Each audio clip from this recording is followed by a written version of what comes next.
Shalom, saudara-saudari yang terkasih dalam Yesus Kristus. Inilah Injil suci menurut Lukas. Celakalah kamu, sebab kamu membangun makam nabi-nabi, tetapi nenek moyangmu telah membunuh mereka. Dengan demikian, kamu mengaku bahwa kamu membenarkan perbuatan-perbuatan nenek moyangmu, sebab mereka telah membunuh nabi-nabi itu dan kamu membangun makamnya.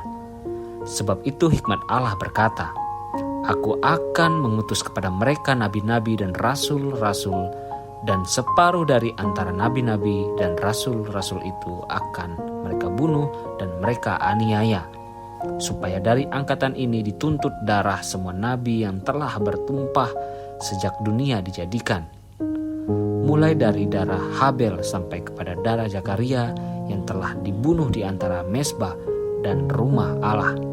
Bahkan aku berkata kepadamu, semuanya itu akan dituntut dengan angkatan ini.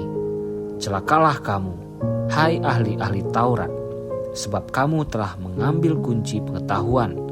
Kamu sendiri tidak masuk ke dalam, dan orang yang berusaha untuk masuk ke dalam kamu halang-halangi.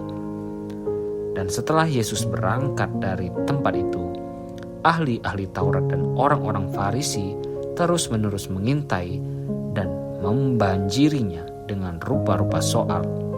Untuk itu mereka berusaha memancingnya supaya mereka dapat menangkapnya berdasarkan sesuatu yang diucapkannya. Demikianlah Injil Tuhan. Saudara-saudari yang terkasih dalam Yesus Kristus, menuntut kebenaran dari sekelompok orang memang bukan perkara mudah. Jangankan sekelompok, cukup satu orang saja, apakah kita mampu?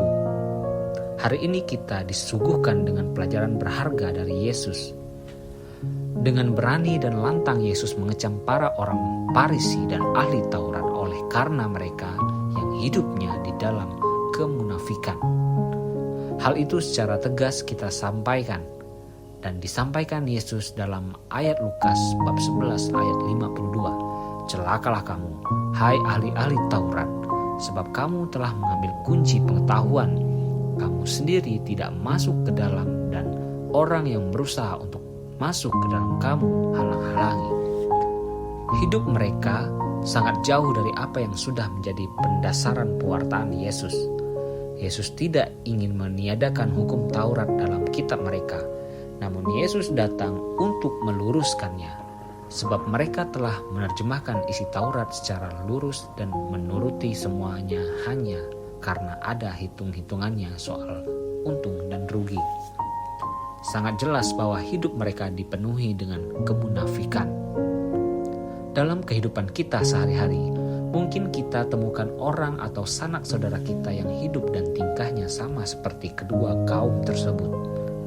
Apa yang kamu lakukan ketika menghadapi orang-orang seperti itu? Apakah kamu berani mengecamnya atau malah membiarkannya melakukan kesalahan atas dasar unsur kesengajaan? Berbagai tindakan yang dilakukan dalam menghadapi orang-orang demikian.